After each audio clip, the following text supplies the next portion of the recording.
Hey everybody. I just wanted to make a quick update. Um, Today is May 20th, 2013, and today started out as any normal day, but kind of has ended in a tragic way. Um, Living in Oklahoma, you kind of expect to experience tornadic weather. It's nothing out of the ordinary for us Oklahomans.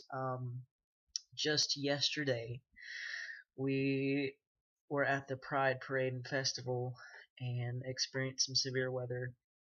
The tornado sirens went off while we were waiting for the parade to kick off. I was on one of the floats, and the sirens went off, and everybody just kind of looked around and didn't move. It's normal, it's common, and we've become complacent. So um, most of the time, we don't react the way that we probably should. Um, but today, um, there was a tornado that developed and quickly developed into an E4, possibly E5 on the Fujita scale. Last time that we experienced anything of that magnitude that caused that amount of damage was on May 3rd, 1999. And I experienced it firsthand. I'm from a town called Moore, Oklahoma. It's a suburb just south of Oklahoma City. And on May 3rd, 1999, a tornado about a mile wide and churning at about 318 miles an hour just leveled the town. The weathermen were telling everybody that if they were not in a storm cellar, basically alluding that if they were not in a storm cellar, that they would probably die. And my parents and my family were lucky enough that the tornado turned away from where we were at the last minute, probably about a mile and a half to 2 miles away from us. But it was headed toward us, and so we escaped that. But the town suffered a major loss and major damage, and there were about 44 people that died in that tornado. Many people that my parents knew, one very close family friend passed away in that tornado. Which brings me to this tornado today. This tornado developed near Newcastle area, and for all you people who aren't familiar with the Oklahoma geography, Newcastle, I believe, is just south of the Norman Moore area. And see, I'm not completely familiar with it myself. I'm not in the right mind right now. It developed there and quickly intensified.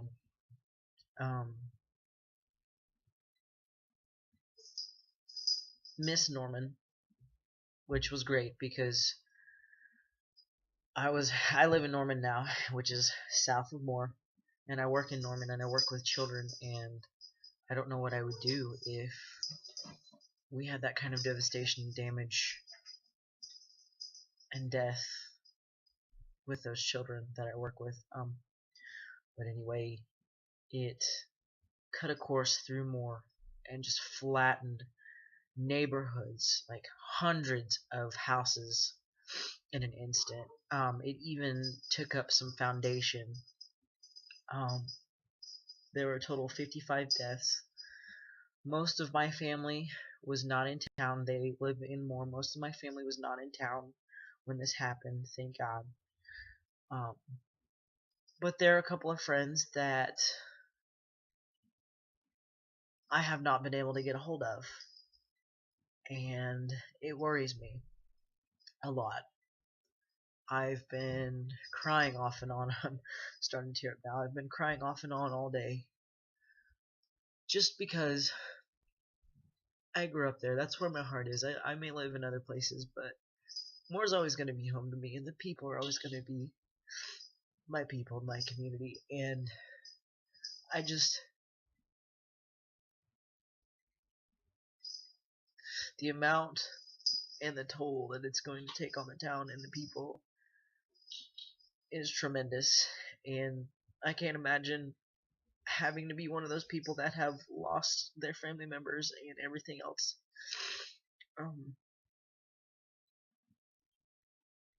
So I'm holding on to hope that my friends will get in contact with me, the ones that I'm waiting to hear from. Um,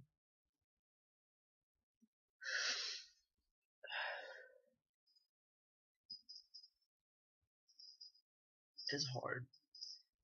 And after it happened, I wanted to go into the town and help find people. But right now they're asking that only emergency responders be in Moore.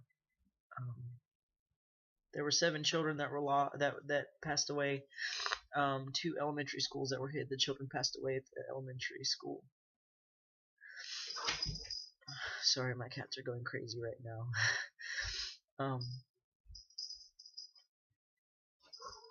It's just hard to fathom that this happened again.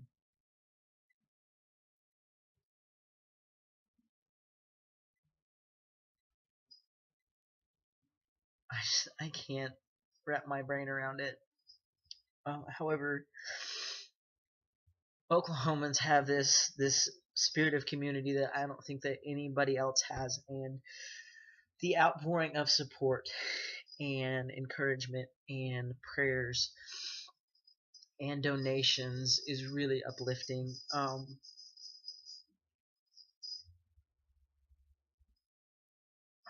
I have signed up tomorrow to attend an orientation with the Red Cross for volunteerism, and I am trying to get a group of people to go with me. There are many of my friends with businesses and organizations that are organizing donation drop-off spots, shelters that people can, um, go if they have no place to go, and it's just really uplifting to me. And I just want to help my community so bad. I may not have lost anybody, but those are my people. Those are my people.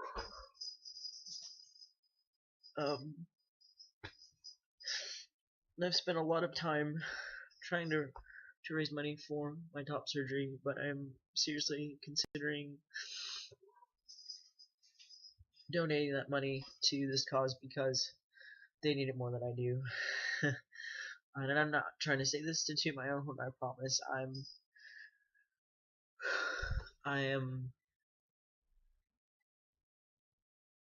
working things out in my head as I'm talking. I'm making decisions as I'm talking to this camera. But if any of you want to help in any way that you can, donations, encouraging words, support, let me know. I can facilitate getting in contact with the appropriate people and places. And if you want to volunteer at the Red Cross, let me know as well. Because I can't just sit idly by and not help. I'm going crazy right now. I seriously, right now, I do not have internet access. I'm here at home by myself. My girlfriend is out doing training at her new job tonight, and I cannot sit still. I want to help so bad that I have this anxiety.